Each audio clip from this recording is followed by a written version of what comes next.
Welcome to This Explainer. Right off the bat, we're diving into something deeply complex and, honestly, pretty sobering today. We're looking at the stark reality of India's dowry crisis. We all share this universal dream of marriage, right? It's celebrated across the globe as this incredibly joyful union. But for thousands of women, that dream collides with a deadly reality. So let's unpack the stories, the history, the laws, and the really uncomfortable realities of a practice that is, shockingly, still claiming lives in the 21st century. Just imagine getting married for a second. For most of us, you believe you're starting this beautiful new chapter. Love, hope, dreams. That's what it's supposed to be filled with. It's that ideal, hopeful beginning of building a life together, completely supported by families who are just thrilled to see their kids embarking on a shared future. But then, the narrative just suddenly shifts. Within months, that romance is replaced by this jarring, escalating pressure. First, they ask for money, then maybe demands for a car. Then it ramps up to more cash, luxury gifts, or even property. What started out as a union between two people rapidly transforms into an endless campaign of material extortion. So the crucial point is really what happens next. When a bride's family literally can't pay anymore, when they can't meet these escalating demands, the dynamic darkens fast. Emotional manipulation turns into full-blown harassment. Arguments are constant. The pressure becomes completely unbearable, and the abuse begins. For thousands of women, this isn't just a nightmare, it's their everyday reality.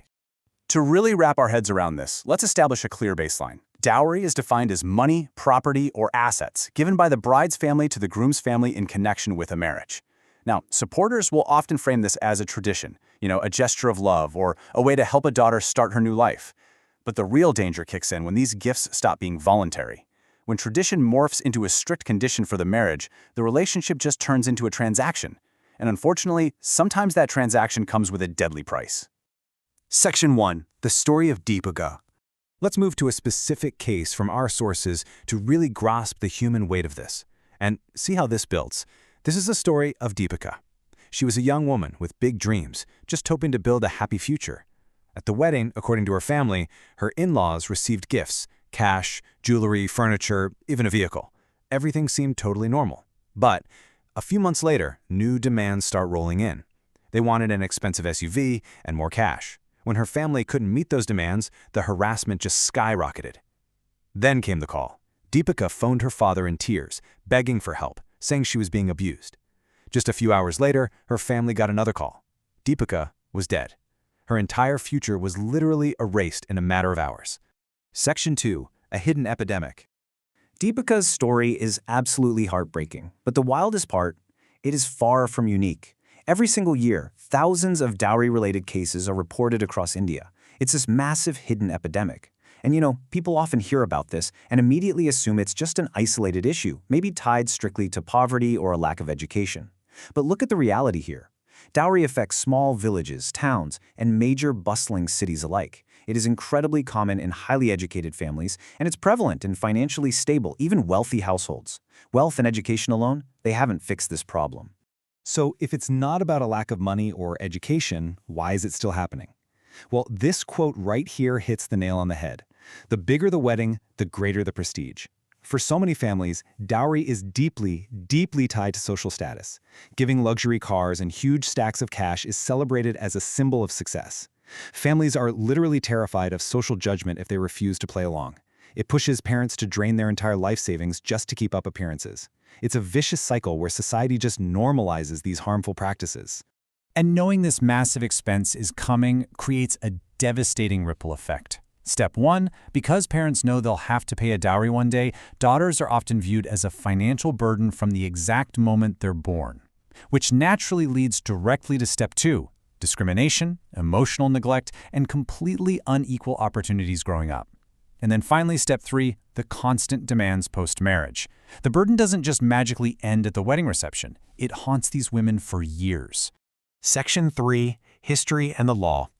Okay, let's dive into this because the history of how this whole thing developed is absolutely critical, and this brilliantly illustrates a fascinating historical paradox. Back in ancient India, historians point out that women originally received gifts from their families purely as financial security, and crucially, those gifts belonged to the bride herself. It was a safety net. But in modern India, over the centuries, social and legal shifts basically stripped that control away from women. What started as voluntary protective support evolved into these harsh, expected demands that are transferred entirely to the groom's family. Recognizing just how dangerous this modern evolution had become, the government did actually step in, 1961.